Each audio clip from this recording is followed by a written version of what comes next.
seamos santos. Él es también verdadero. Él es así en su esencia, su naturaleza. Él es santo, Él es verdadero. ¿Qué estaba pasando?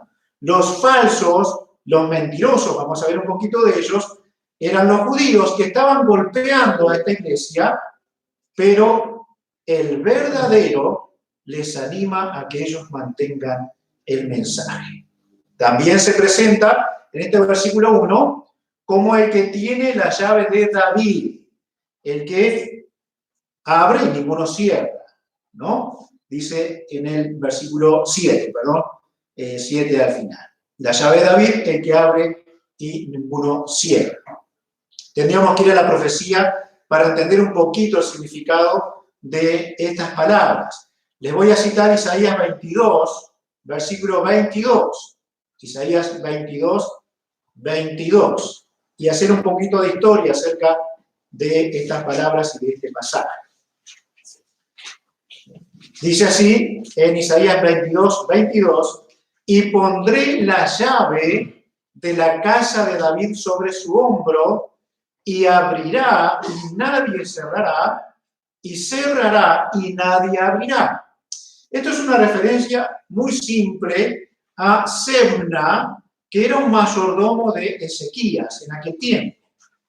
Este era una especie de jefe del hogar, encargado de controlar toda la entrada al palacio real, y era una posición que probablemente no hubiese una más alta en cuanto al mantenimiento del rey, ¿no? De la casa del rey. Este hombre había actuado de una mala manera hacia el rey buscando sus provechos personales. Así que el profeta Isaías le dice, te será quitado, será llevado en un duro cautiverio, pero se le dará, literalmente, pondré la llave de la casa de David sobre su hombro y abrirá y nadie cerrará, cerrará y nadie abrirá. Se refiere directamente a un hombre llamado Eliakim.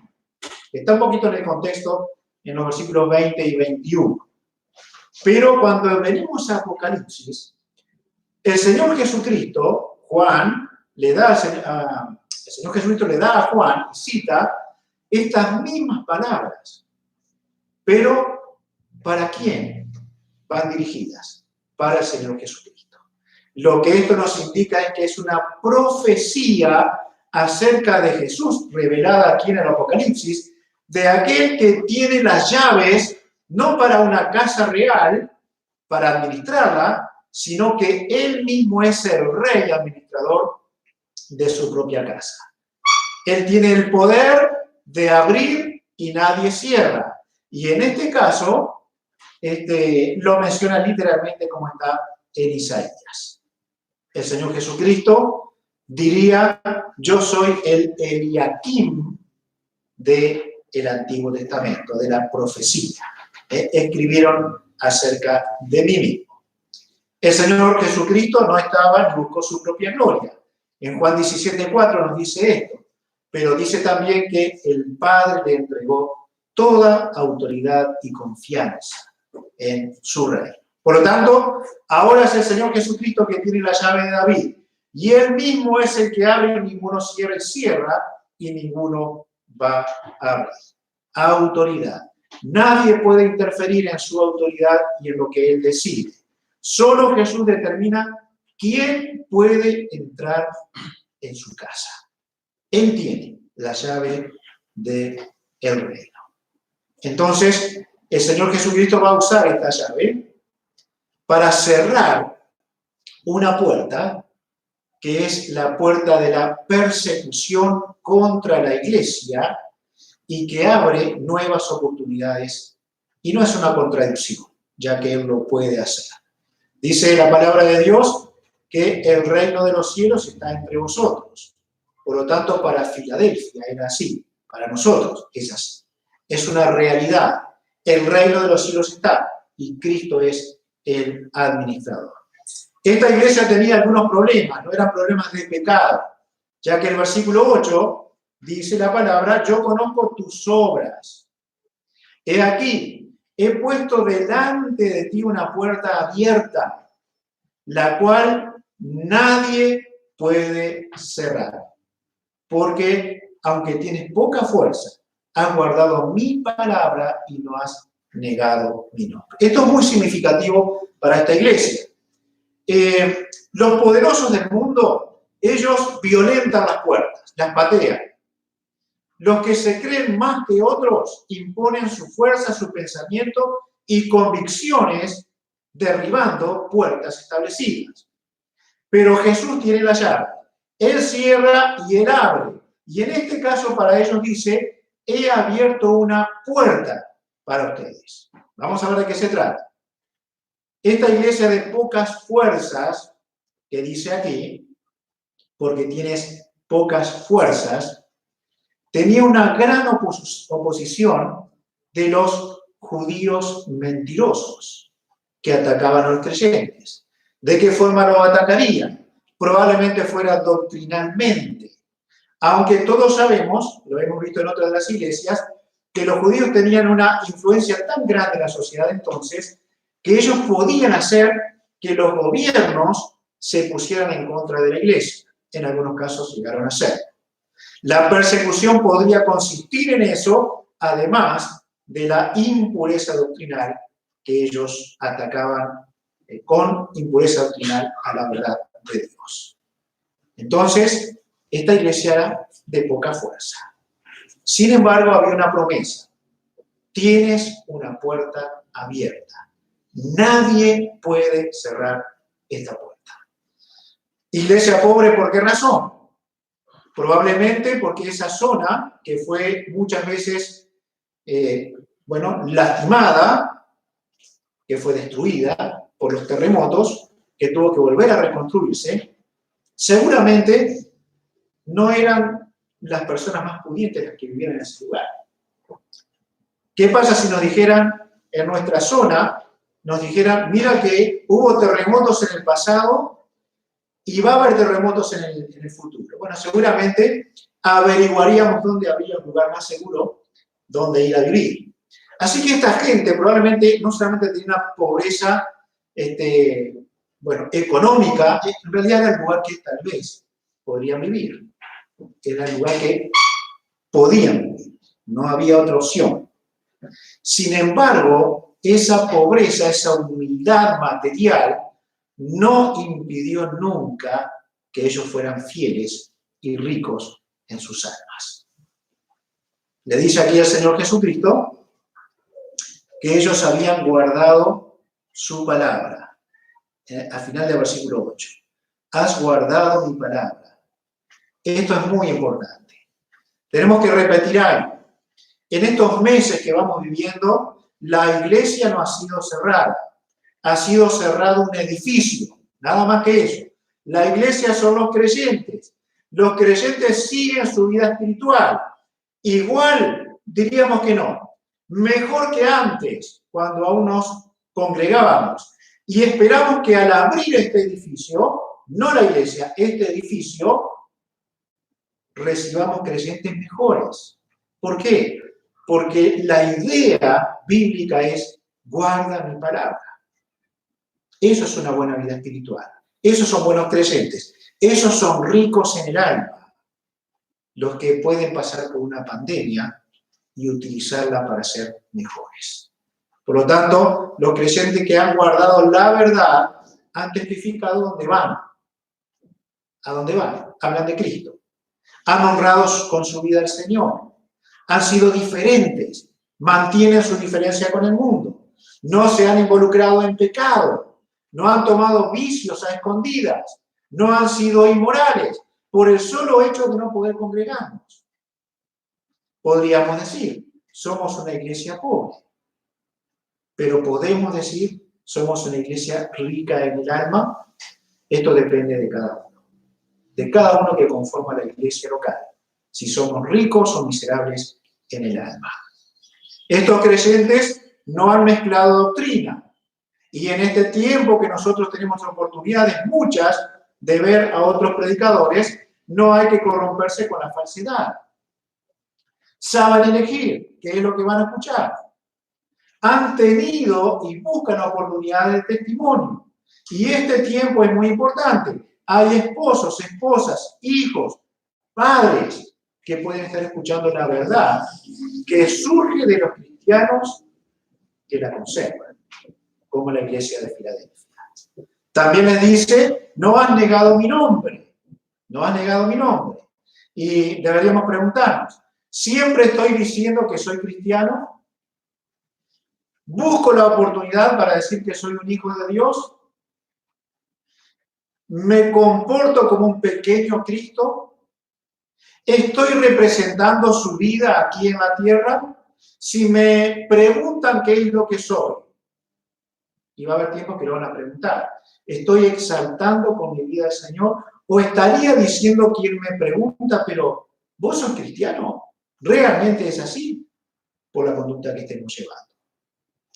Los cristianos en épocas de oscuridad espiritual eran apresados, atados a un mástil, colgados de sus manos, debajo ponían leña, y les iban a requerir algo. Niega a Jesús.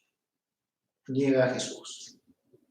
Estos creyentes, que eran de las primeras épocas de la iglesia, ellos, cuando encendían la hoguera, cantaban a su Dios. Cantaban tan alto que su voz se escuchaba de lejos. La gente curiosa era atraída, así que venían a aquel lugar de sacrificio, de muerte de los cristianos, y se convertían a Cristo, porque había una alabanza en la muerte. Así que las autoridades dijeron, ya que estos cantan, le vamos a cortar la lengua, para que no cante. Cuando ponían fuego bajo sus pies, estos cristianos gritaban. Y eso era el canto que podían expresar delante de Dios. Y la gente se agolpaba en torno a ellos y se convertían a Cristo Jesús. Estos eran fieles. Para nosotros la vida sigue siendo fácil. Esos eran fieles. Si fuéramos puestos por Dios en una situación como aquellos cristianos, nos cortarían la lengua y seguiríamos alabando a nuestro Dios. Hay una puerta abierta. Hay una puerta abierta. La iglesia de Filadelfia se le abrió una puerta de testimonio para el mundo y ellos la aprovecharon. Hablaban de Jesús. Nosotros tenemos puertas abiertas. Está lleno de oportunidades de servicio y de honor a Dios. No es un premio que Dios nos permita hacer esto. Es un regalo de la gracia de Dios para el que permanece fiel y aún hasta la muerte. ¿Recuerdan? Dijo Jesús, las puertas del infierno no prevalecerán contra su iglesia. La iglesia está viva y los fieles cristianos deben mantener un testimonio, buscar la puerta para que se abra. La segunda cosa que vemos aquí es que Jesús les presenta la victoria a estos creyentes. En el versículo 9, hay victoria para el Hijo de Dios.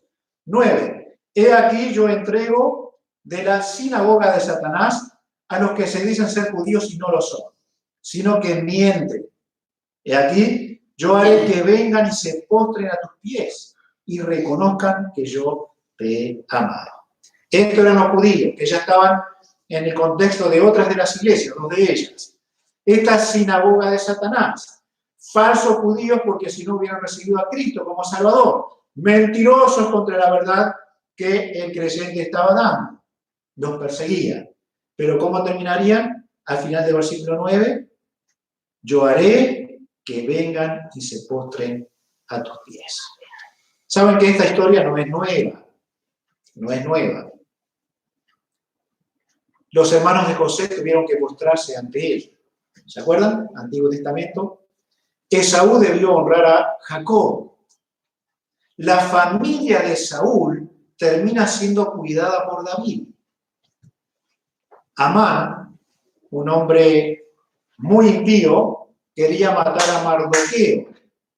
Él quería primero su propia gloria y comenzó a hacer la historia de su vida para que el rey le dijera, te voy a honrar a ti, pero el rey dijo, vamos a honrar a Mardoqueo. Y él tuvo que pasearlo como que fuera un rey. Pero él pensaba que la gloria era para él, se tuvo que postrar ante Mardoqueo. El mundo entero, según Filipenses 2, miren lo que dice aquí, Filipenses 2:10. para que en el nombre de Jesús se doble toda rodilla de los que están en los cielos y en la tierra y debajo de la tierra, y toda lengua confiese que Jesucristo es el Señor, para gloria de Dios Padre. Al parecer, la persecución de los judíos era verbal, pero siempre puede llegar a niveles muy altos, capaz, como dijimos hace un rato, de condicionar incluso a los gobiernos. Persecución de los creyentes. Aquí, en este caso, estos mentirosos judíos iban a terminar reconociendo que la iglesia tenía la verdad. Tal vez no convirtiéndose, pero sí reconociendo. Al final, esta gente está diciendo algo que es razonable. Ellos tenían su religión, el judaísmo. Sin embargo, necesitaban a Jesús. Ellos ostentaban que eran pueblo de Dios, pero ahora tendrían que decir, por obligación que Jesús le iba a dar, reconozcan a esta gente como el pueblo de Dios. Y a Jesús, como el Mesías enviado para la salvación.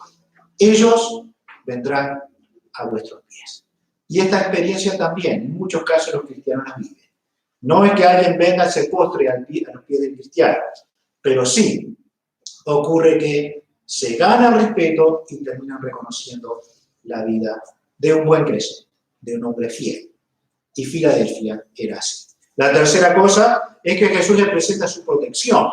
Y esto es grandioso porque una persona que sufre necesita protección. Versículo 10. Capítulo 3, versículo 10.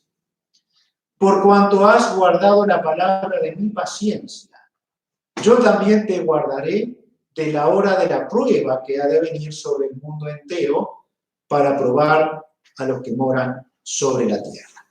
Bien, en cuanto a esto no hay mucho acuerdo entre los grandes comentaristas de la Biblia. Por lo tanto, vamos a ver un poquito de lo que se piensa y usted estudie y ponga una posición para usted también. La mayoría piensa que este tiempo se refiere a una iglesia que guardó la palabra de Dios, que algo ocurrió entonces que todo el mundo lo sufriría, o tal vez todo el mundo al que se podía referir, conocer ellos. En este caso específico, solo Filadelfia iba a ser guardada, porque la promesa es solo para Filadelfia. O sea, si reunimos los mensajes a las otras iglesias, no iban a tener la misma protección que Filadelfia sí iba a tener. Bueno, nosotros hoy podríamos entenderlo de esta manera. Tenemos una pandemia. Hay un departamento en nuestro país que no tiene, capaz que hay uno más, si alguno me ayuda, un departamento que no tuvo nunca un caso. A ver ustedes ahí. ¿Cuál es? Tacuarembó. Florida. Tacuarembó ha tenido. Florida, tal vez hay uno más.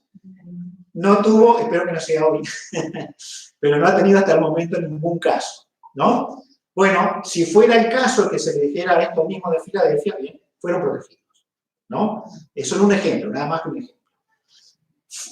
Filadelfia iba a ser protegida de ese evento que iba a venir sobre el mundo. Y no hay ninguna revelación, ni en la escritura, ni histórica, de que algo tan grande hubiese ocurrido, pero algo ocurrió y la iglesia de Filadelfia fue protegida. Sin embargo, también esto es perfectamente aplicable a un tiempo futuro. ¿Cuál es ese tiempo? Es cuando los cristianos seremos guardados de la hora de la prueba sobre el mundo entero. ¿Qué es esto? La profecía que sigue pronto a nuestro tiempo de iglesia, que es el arrebatamiento de los creyentes, y que la iglesia no va a pasar por la tribulación y gran tribulación. Todos sabemos esto y lo vamos a estar estudiando, aunque sea brevemente. El mundo va a sufrir de parte de Dios terribles castigos. Una tercera parte de la población mundial va a morir. Va a haber contaminación por doquier. Leamos el libro de Apocalipsis y vamos a encontrar que esto es una verdad bíblica. Mucha muerte. Así que, si tomamos esta porción de la Escritura y algunos versículos más, podríamos ver perfectamente que podemos aplicarlo al tiempo de la tribulación y gran tribulación, por el cual la iglesia no va a pasar y va a ser protegida por Dios. Tengamos esto muy presente.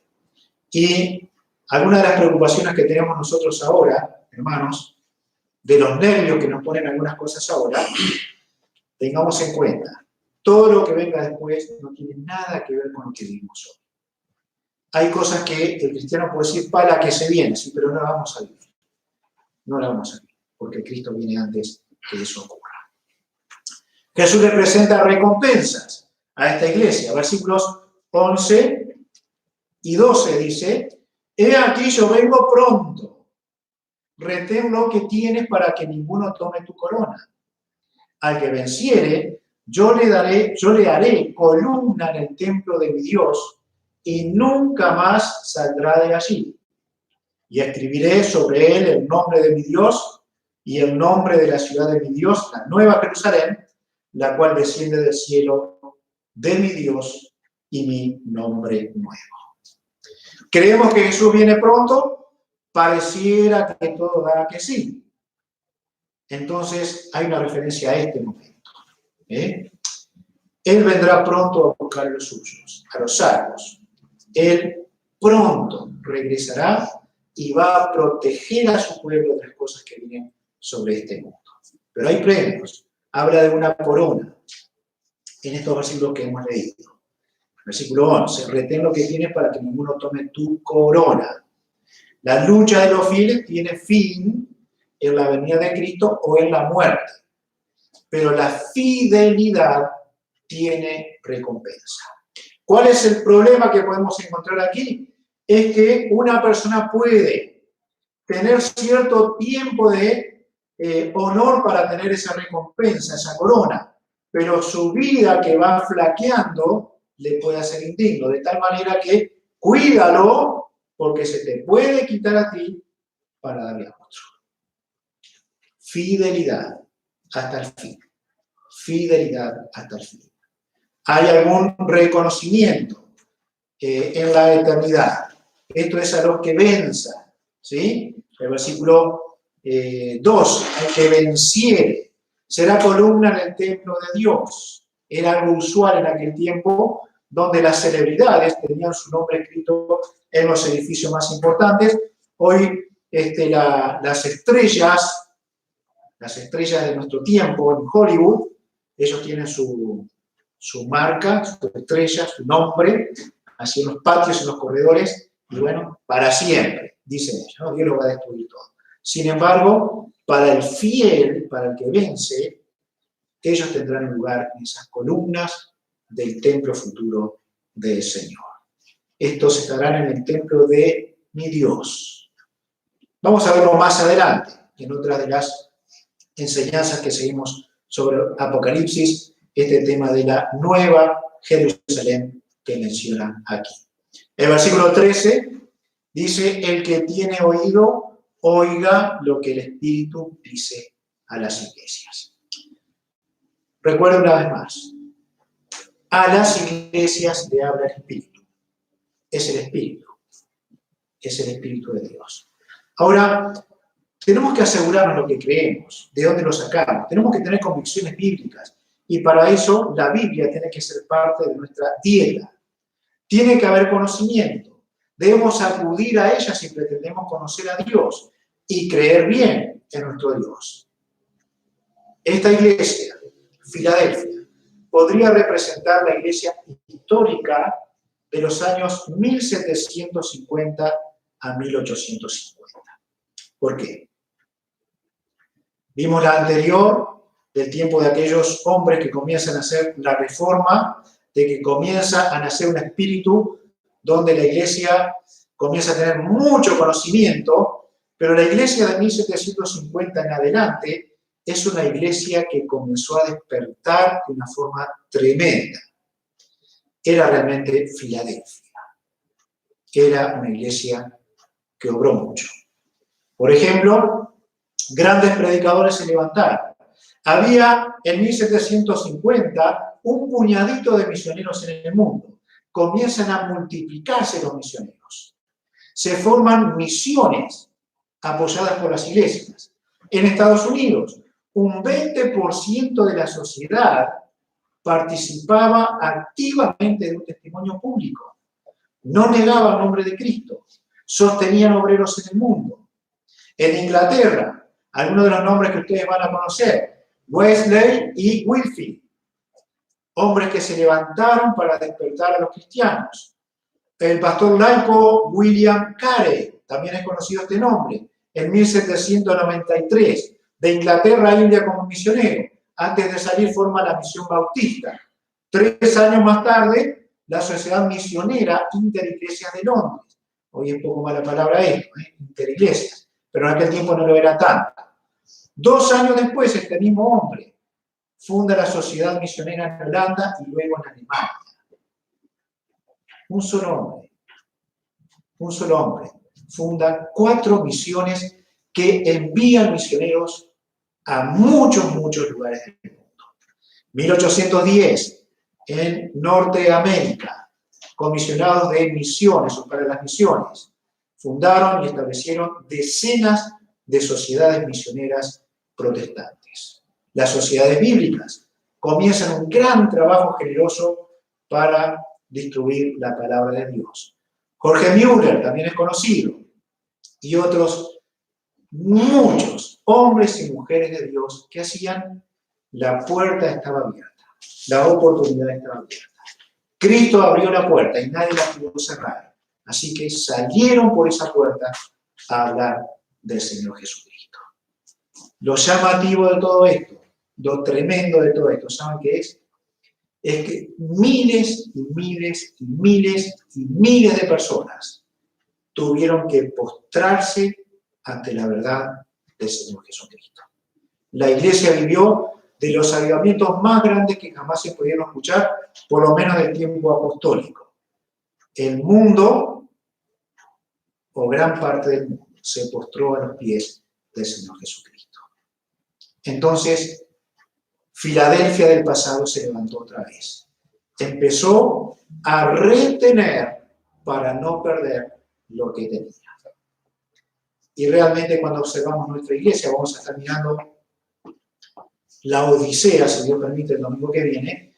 En realidad, si Filadelfia perdió la corona en algún momento, la Odisea va a ser muy difícil que Dios le pueda poner una corona. Estamos en los tiempos más complicados, más difíciles de la iglesia. No vivimos en una iglesia fiel. No vivimos en un tiempo de iglesia comprometida. No hay cristianos que marquen la diferencia clara como si Filadelfia lo mostró. El cristianismo está mezclado con el paganismo y el mundo por cualquier lugar. Precisamos Filadelfia. Y esto seguramente será muy local. Precisamos que el amor filial esté entre nosotros. Que juntos demos un testimonio. Que juntos mantengamos, si pudiéramos tener, una corona que el Señor nos entregue. Filadelfia, la iglesia galardonada. Dios premie a muchos aquí por una corona que no se va a perder jamás.